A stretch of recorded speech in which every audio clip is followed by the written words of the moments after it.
Hello दोस्तों, क्या हाल चाल है आप सभी के। आई होप आप सभी बढ़िया होगे।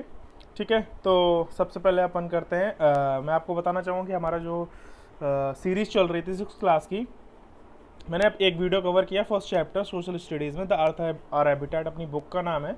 और इसका फर्स्ट चैप्टर मैं कंप्लीट कर चुका हूँ। अगर आपने नहीं देखा तो आप जाकर चेक कर सकते हो, इसका लिंक भी मैं डिस्क्रिप्शन में दे दूंगा।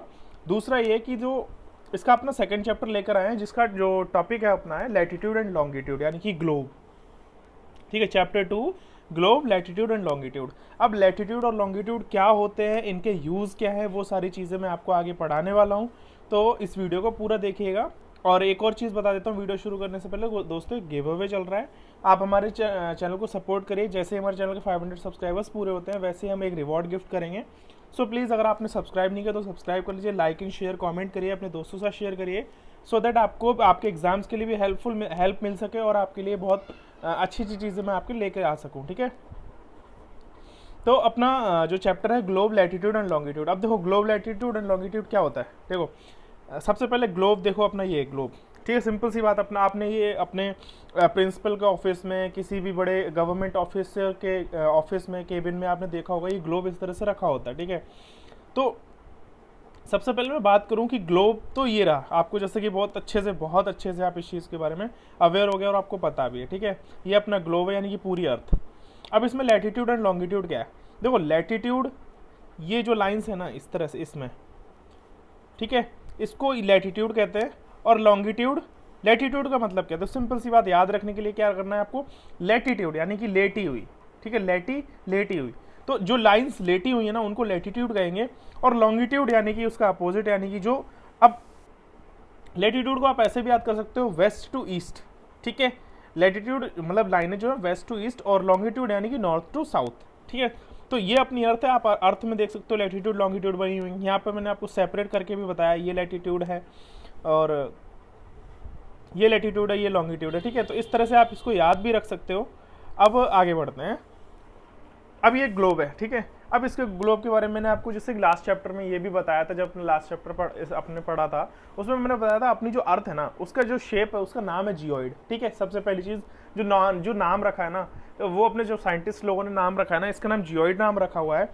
और दूसरा ये कि अपनी अर्थ ना तो स्फेयर है, ना ही पूरी गोल है, ना ही फ्लैट, मतलब गोल नहीं है, स्फेयर नहीं है। तो अपनी अर्थ का जो शेप है ना वो फ्लैटेंड है, मतलब टिल्ट है। सबसे पहली चीज़ तो देखो आपकी टिल्ट है, यहाँ पे एग्जैक्ट शेप दिखाई गई है।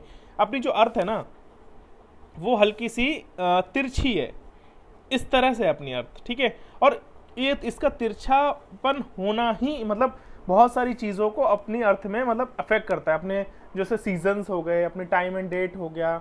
ठीक है, दिन का बड़ा होना, रात का छोटा होना, रात का बड़ा होना, दिन का छोटा होना, सबसे ज़्यादा गर्मी होना, सर्दी होना, इन सब के पीछे का कारण इस अर्थ का तिरछा होना, यानी कि तिरछा होना ये बहुत अहम रोल निभाता है इन सब चीज़ों को लेकर। ठीक है, तो आपसे कभी भी कोई भी ये पूछे ना कि अर्थ की शेप क्या है, यानी कि अर्थ का नाम क्या है, सबसे पहले जियोइड नाम रखा गया। अपनी अर्थ जो है टिल्ट है। ठीक है, स्फेयर नहीं है, यानी कि नॉर्थ पोल और साउथ पोल से हल्की सी टिल्ट है। और देखो बीच में बल्ज है, बल्ज मतलब यानी कि उभार है। अब जैसे देखो ये ऐसी है, एक सेकेंड, ठीक है, ऐसी है, उसके बाद ये बीच में उभार है, देखो है ना, इस तरह से अपनी अर्थ है ना। तो सेम उसी तरह से यहाँ पे मैंने आपको लिखाया बताया है कि as we already discuss in last chapter that are एक सेकेंड, यहाँ पर गाइस गलती से ईस्ट लिख गया है, बट यहाँ पर अर्थ है। ठीक है, यहाँ पर तो अपनी जो अर्थ ना जियोइड शेप में स्लाइटली टिल्ट है, नॉर्थ पोल साउथ पोल, और बल्ज इन द मिडल, यानी कि बीच में भारी है। ठीक है, तो यहाँ पर मैंने लिखा मतलब अपनी जो अर्थ है वो इस तरह से दिखती है, टिल्ट और फ्लैटेंड। ठीक है, अब आगे चलते हैं। यहाँ पर मैंने कुछ चीज़ें लिखी हैं। अब वो कुछ चीज़ें क्या हैं, सबसे पहले देखो यहाँ पे मैंने एक ग्लोब रखा। ठीक है, अब ये अपना टिल्ट है, यानी कि नॉर्थ पोल ऊपर हो गया। एक सेकेंड,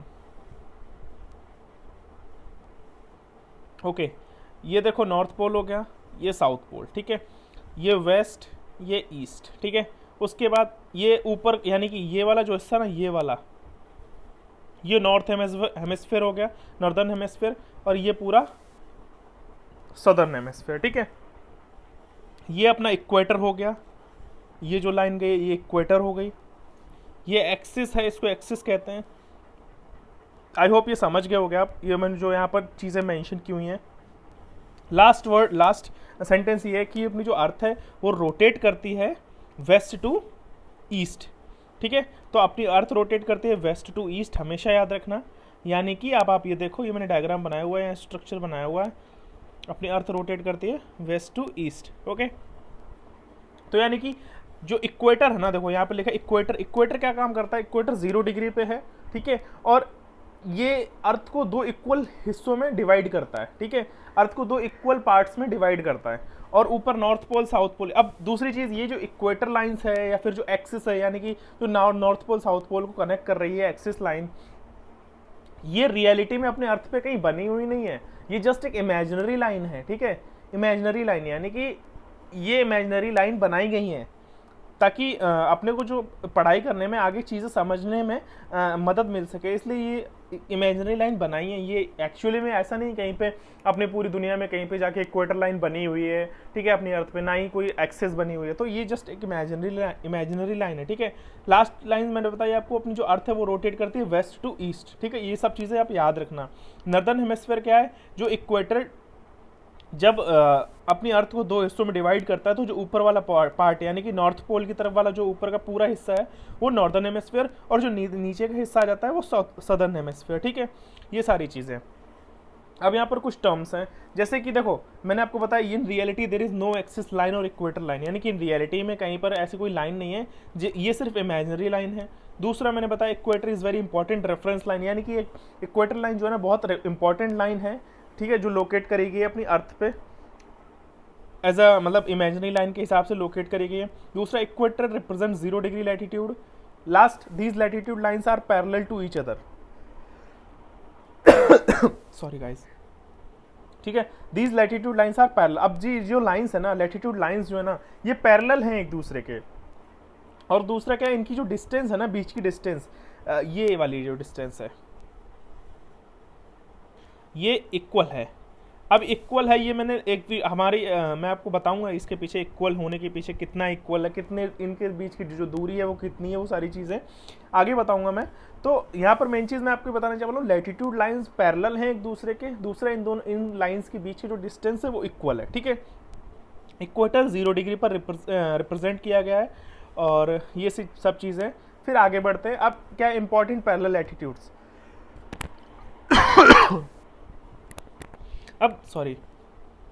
अब कुछ इंपॉर्टेंट पैरेलल लैटिट्यूड्स के बारे में बताया गया। ठीक है, अब इंपॉर्टेंट पैरेलल लैटिट्यूड्स क्या है, यहाँ पर देखो मैंने डायग्राम लिखा हुआ है। Tropic of cancer, tropic of capricorn, antarctic circle, arctic circle, ऊपर नॉर्थ टेम्परेचर जोन, नीचे साउथ टेम्परेचर जोन। ठीक है, अब इनकी डिग्री भी लिखी है। देखो ट्रॉपिक ऑफ कैंसर कहाँ पर, 23 degree and half north degree. ठीक है, tropic of capricorn 23 and half degree south. ठीक है, तो ये कुछ इंपॉर्टेंट लैटिट्यूड्स हैं। अब यहाँ पर मैंने ये भी लिख दिया, आप यहाँ पर देख सकते हो कि tropic of cancer 231 divide by 2 degree northern hemisphere में है। Tropic of capricorn southern hemisphere में है। आर्कटिक सर्कल इतने डिग्री पे है, नॉर्थ ऑफ द इक्वेटर, यानी इक्वेटर के नॉर्थ साइड है। अंटार्कटिक सर्कल साउथ, इक्वेटर के साउथ में। ठीक है, अब आता है इसमें कुछ वर्ड्स दिए गए हैं, जैसे टॉरिड जोन, जैसे कि देखो torrid zone, Arctic circle, north temperature zone, frigid zone, ये क्या है, इनके बारे में आपको बताता हूँ। देखो अब साल में एक दिन ऐसा आता है ना कि जिस दिन सबसे ज़्यादा गर्मी होती है, यानी एक दिन ऐसा आता है जिस दिन सबसे ज़्यादा गर्मी अपने धरती पर पड़ती है। वो धरती पर सबसे ज़्यादा गर्मी क्यों पड़ती है? क्योंकि जो अपना सूरज है ना, वो एकदम अपने हेड पर होता है, यानी कि हेड मतलब कह सकते हैं कि अपनी जो अर्थ है ना उसके पूरे एकदम टॉप पे, सेंटर पे, यानी कि इक्वेटर। इक्वेटर मतलब 0 डिग्री। तो उस वक्त जो सूरज अपनी जो लोकेशन, अपनी जो लोकेशन होती है ना जो सूरज की, वो एकदम 0 डिग्री पर इक्वेटर पे होती है। तो जिस वजह से सर्दी ना, वो सॉरी गर्मी, उस दिन बहुत ज़्यादा गर्मी पड़ रही होती है। ठीक है, तो यहाँ पर बात की गई, the mid day sun is exactly over head at least once a year. ठीक है, on all attitudes in between the tropic of cancer and the tropic of capricorn. अब आप यहाँ पर ये डायग्राम देखो कि सूरज कहाँ पर होगा, यानी कि ट्रॉपिक ऑफ कैंसर और ट्रॉपिक ऑफ कैप्रिकॉन, इन दोनों के बीच में, यहाँ पर बीच में होता है सेंटर में, और 0 डिग्री पे। तो यहाँ पर जब सूरज होता है ना, ठीक है, यहाँ पर सूरज होता है तो जिस जिस साल में जो भी दिन आता है उस दिन जब सबसे ज़्यादा गर्मी जब पड़ रही होती है ना, तो सूरज की लोकेशन क्या होती है अपनी इक्वेटर पे होती है 0 डिग्री पे, ठीक है। तो ये चीज़ मैं आपको समझाने वाला, यहाँ पर लिखी हुई है कि the mid day sun is exactly overhead at least once a year on all latitudes in between the tropic of cancer and tropic of capricorn. This area before therefore receives the maximum heat and is called torrid zone. यानी कि जब वो area सबसे ज़्यादा heat receive करता है तो उसको हम क्या कहते हैं, टॉरिड जोन कहते हैं, ठीक है। यहाँ पर देखो लिखा हुआ है, एक सेकेंड, यहाँ पर देखो टॉरिड जोन ये लिखा हुआ है,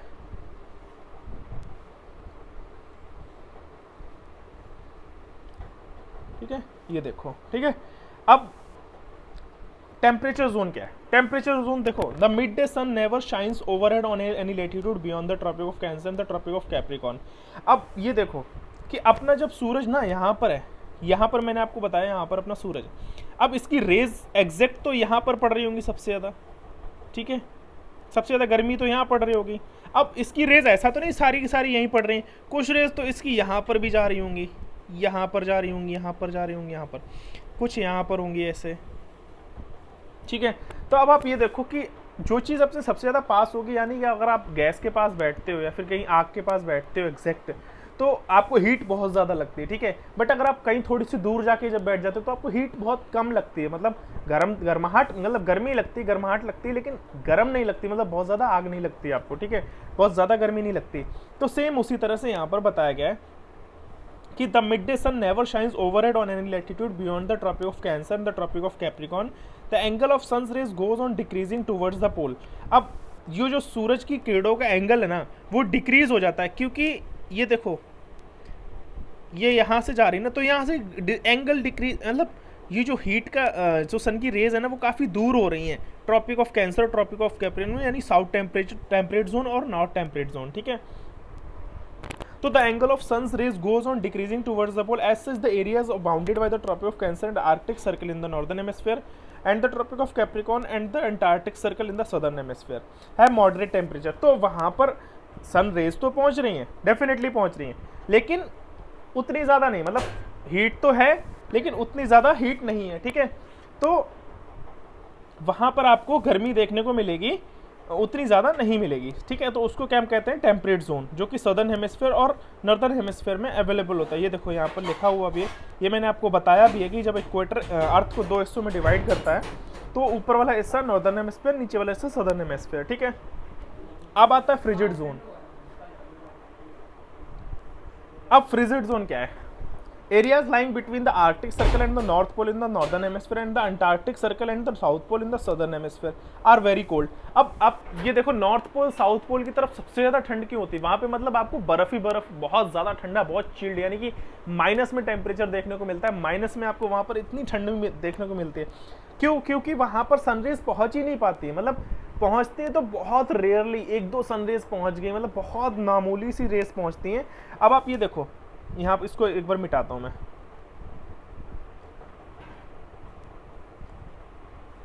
अब आप ये देखो कि सूरज तो अपना यहाँ पर है, ठीक है, इक्वेटर पे।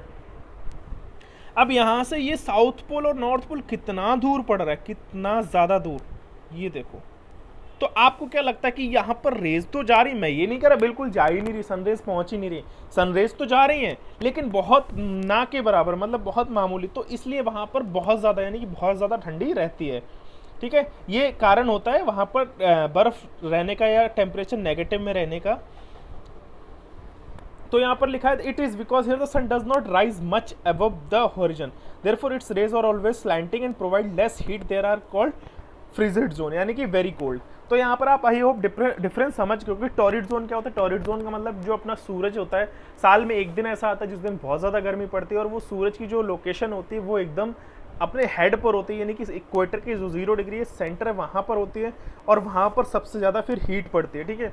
सेम उसी तरह से टेम्परेट जोन में बहुत थोड़ी सी कम गर्मी पड़ती है, क्योंकि वहाँ तक जो सन की रेज़ पहुँचती तो है बट वो काफ़ी डिस्टेंस पे पड़ जाता है। फिर फ्रिजिड जोन यानी कि नॉर्थ पोल और साउथ पोल, वहाँ पर तो ना के बराबर सनरेज पहुँचती है, इसलिए वहाँ पर बहुत ज़्यादा ठंडा होता है। तो यही था लैटिट्यूड का, ठीक है। अब यहाँ पर आगे अपना टॉपिक आता है लॉन्गिट्यूड। अब लॉन्गिट्यूड क्या है, ये बेसिक चीज़ें मैंने आपको बताया कि लैटिट्यूड का क्या रोल है, अभी मतलब लैटिट्यूड किस तरह से काम कर रही है और लॉन्गिट्यूड किस तरह से काम कर रहा है। अब लॉन्गिट्यूड में क्या है, लॉन्गिट्यूड आप ये देखो, लॉन्गिट्यूड जो लाइन है ना वो नॉर्थ पोल और साउथ पोल को कनेक्ट करती है, जो कि 180 डिग्री पे कनेक्टेड है, ठीक है, 180 डिग्री पे इक्वेटर। और लैटिट्यूड्स किस पे थी, 0 डिग्री, 30 डिग्री, 45 डिग्री। अब लॉन्गिट्यूड क्या है, 180 डिग्री पे, ठीक है। अब आगे बढ़ते हैं, ये डायग्राम आई होप समझ गए। अब ये कहाँ से मूव होते हैं, move from north to south, यानी कि नॉर्थ और साउथ को कनेक्ट करती है लॉन्गिट्यूड लाइन, यानी कि 180 डिग्री पे। अब ये लॉन्गिट्यूड क्या काम करता है, अब लॉन्गिट्यूड और लैटिट्यूड का रोल क्या है, लैटिट्यूड और लॉन्गिट्यूड का रोल ये है कि कहीं भी किसी भी एग्जैक्ट लोकेशन को फाइंड करने में मदद करती हैं। यानी कि आप इस दुनिया में, इस अर्थ पे अगर आप कहीं पर भी हो, कहीं पर भी, तो उस लोकेशन को फाइंड करने के लिए हमारी मदद करती हैं लैटिट्यूड और लॉन्गिट्यूड लाइन्स दोनों का होना, ठीक है। दोनों का होने का मतलब है, अब आप ये देखो यहाँ पे मैं आपको आगे बताऊंगा किस तरह से। तो ये जो लाइंस है ना, these lines of reference are called the meridians of line longitude, यानी कि मेरिडियंस, यानी कि ये इंटरनेशनल डेट लाइन है, मेरिडियन लाइन है, इनको मेरिडियन लाइन कहा जाता है। The distance between them are measured in degrees of longitude.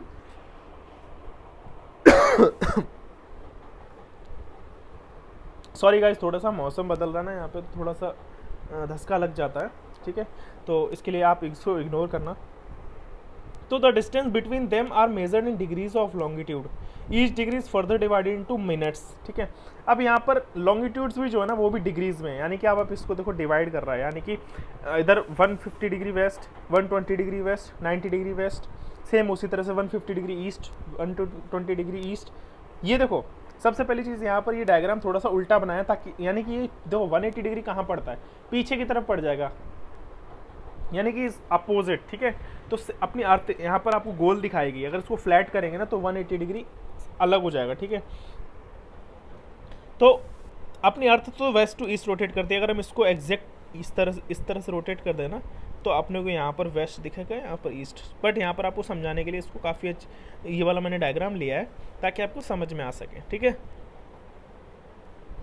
अब द डिस्टेंस बिटवीन, यानी कि मैं आपको बता रहा डिग्रीज ऑफ ईच डिग्रीज, अब जो डिग्री है ना, डिग्रीज मिनट्स में भी डिवाइड होती हैं, मिनट्स सेकंड्स में भी डिवाइड होते हैं।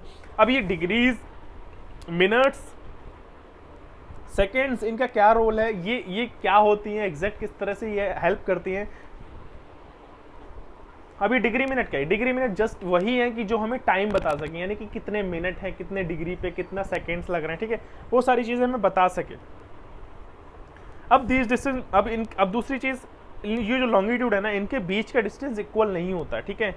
लैटिट्यूड में मैंने आपको बताया था हर लैटिट्यूड के जो बीच जो आपस में दूरी होती है ना वो सेम होती है हर लैटिट्यूड की, वो पैरेलल होते हैं। बट लॉन्गिट्यूड में यहाँ पर इन लाइंस के बीच का डिस्टेंस सेम नहीं होता। ये यहाँ से तो देखो, ये देखो एक सेकेंड, ये देखो यहाँ पर तो ज़्यादा डिस्टेंस है, यहाँ पर कम हुआ, यहाँ पर कम हुआ, यहाँ पर कम हुआ, तो यहाँ और यहाँ पर ज़्यादा है, यहाँ पर ज़्यादा है, ठीक है, यहाँ पर और कम हुआ। तो यहाँ पर मतलब इनके बीच के जो डिस्टेंस है ना वो इक्वल नहीं होता, ठीक है। फिर आता है ऑल, अब क्या होता है देखो, फिर all meridians are of equal length and there is infinite lines, यानी कि जो मेरिडियंस है ना लेंथ तो इनकी इक्वल है, यानी कि हर मेरिडियन यानी ये हर लॉन्गिट्यूड की लाइन की जो लेंथ है ना वो इक्वल है। जैसे कि ये वाली ये जो लेंथ है ना ये हर लॉन्गिट्यूड की इक्वल है, ठीक है। ये जो लेंथ है, मैं डिस्टेंस की बात नहीं कर रहा, मैं लेंथ की बात कर रहा हूँ। इन लाइंस की, इनके बीच का डिस्टेंस तो सेम नहीं है बट ये जो लाइंस की लेंथ है ना वो इक्वल है, ओके। अब आगे बढ़ते हैं। अब क्या किया, जो सारे देश थे ना, यानी कि जो पूरी दुनिया में अपने अपने देश, अपने अपने कंट्रीज़ ने डिसाइड किया कि अपने को टाइम निकालना है हर देश का कि कौन से देश में कितना टाइम होना चाहिए। तो उन्होंने क्या किया, 180 डिग्री को एक GMT यानी ग्रीन मेरिडियन टाइम माना, ठीक, ग्रीन मेरिडियन विच टाइम इसको माना, और इसको ही मतलब एक सेंटर मान के यहाँ से हर देश की लैटिट्यूड लॉन्गिट्यूड के कॉम्बिनेशन से हर कंट्री का अपना अपना टाइम निकाला, ठीक है। तो अपनी अर्थ का टाइम कितना है, ठीक है, ग्रीन मेरिडियन टाइम जो ये लाइन है क्या बोलते हैं, ये जो यहाँ पर 180 डिग्री है इंटरनेशनल डेट लाइन है, यहाँ पर इंटरनेशनल डेट लाइन यहाँ पे इस तरह से लाइन होती है, ठीक है। तो टाइम अपने देश का टाइम कितना 5.5 घंटे अपना ग्रीन जो GMT लाइन है ना, वहाँ से 5.5 घंटे आगे है। तो GMT पर कितना भी टाइम हो रहा हो, ठीक है, उसमें आप 5.5 घंटे ईस्ट साइड ऐड कर दो। जैसे ये GMT है ना, अपनी अर्थ किधर पड़ती है, अपन अर्थ इधर पड़ती है ना, इस साइड पड़ती है। तो इसमें 5.5 घंटे यानी कि 5.5 घंटे आप ऐड कर दो, आपको अपने इंडिया का टाइम पता चल जाएगा, ठीक है। अभी इंडिया का टाइम 5.5 घंटे कैसे होता है, कितने डिग्री होते हैं, उसके अकॉर्डिंग वो सारी चीज़ें कैसे होती हैं, अब उसके बारे में आपको इस वीडियो में तो मैं बता देता, लेकिन इसके लिए मैं आपको अगर रिक्वेस्ट करूँगा, रिक्वेस्ट तो क्या करूँगा, अगर आपको मतलब ये चीज़ें पढ़ने के लिए आपको यूज़ ऑफ लैटिट्यूड और लॉन्गिट्यूड्स, लैटिट्यूड का देखो यूज़ होता है सीज़न के लिए, लॉन्गिट्यूड का जो यूज़ होता है टाइम एंड डेट निकालने के लिए, ठीक है। लैटिट्यूड और लॉन्गिट्यूड दोनों का जो यूज़ होता है वो होता है कि एग्जैक्ट लोकेशन, यानी कि किसी भी अर्थ में किसी भी कोने में कहीं से भी कोई भी लोकेशन फाइंड करने में यूज़ होता है। तो इन सब का यूज़ क्या होता है, डिग्री क्या होती है, टाइम कैसे फाइंड करते हैं, अपने इंडिया का टाइम क्या है, अपने इंडिया की डिग्री, अपने इंडिया की कौन सी डिग्री कौन से लैटिट्यूड और लॉन्गिट्यूड पर लोकेट करती है, वो सारी चीज़ें देखो, वो सारी चीज़ें देखने के लिए आपको एक रिक्वेस्ट करूँगा मैं, ठीक है। अब देखो यहाँ पर आपको इंडिया की लोकेशन आपको दिखाई मैंने यहाँ पर कि अपना इंडिया देखो पूरे वर्ल्ड के मैप में यहाँ पर है, ठीक है। यहाँ पर मैंने लिखा भी है India is a vast country lying entirely in the northern hemisphere, the main land extend. अब अपना डिग्री कहाँ पर लैंड करता है extend, 8 degree 4 minute north and 37 degree 6 minute north and longitude देखो, लैटिट्यूड तो ये है अपने इंडिया की, लॉन्गिट्यूड क्या है 68 degree 7 minute east and 97 degree 25 minute east, ठीक है। तो अपना ये एग्जैक्ट लोकेशन है अपने इंडिया का।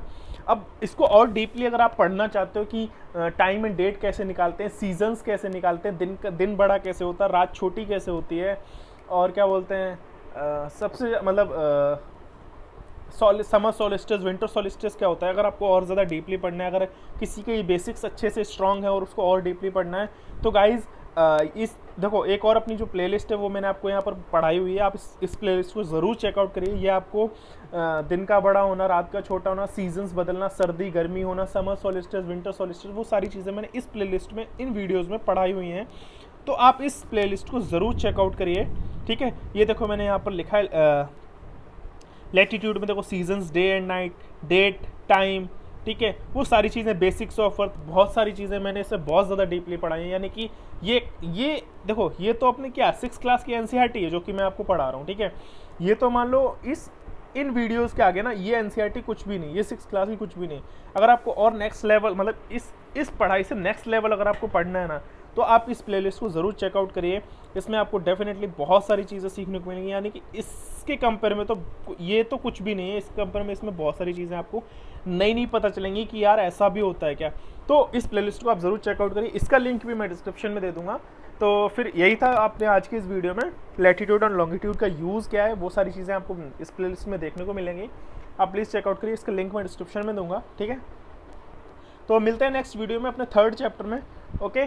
तो दैट्स इट गाइज, अभी के लिए इस वीडियो में इतना ही था। और हाँ गाइज, प्लीज़ सब्सक्राइब करिए, अपने दोस्तों के साथ शेयर करिए, ये इसके लिए मुझे बहुत अच्छा लगेगा। देखो एक सब्सक्राइब करने में आपका कुछ नहीं जाएगा, लेकिन इसकी मुझे बहुत ज़्यादा मदद मिलेगी, मुझे मोटिवेशन मिलेगा, मुझे देखो मेहनत तो लगती है गाइज आपके लिए, मतलब हर एक चीज़ PPT बना के फिर उसको प्रॉपर आपके लिए लेके आना बढ़िया से बढ़िया चीज़ को, ठीक है।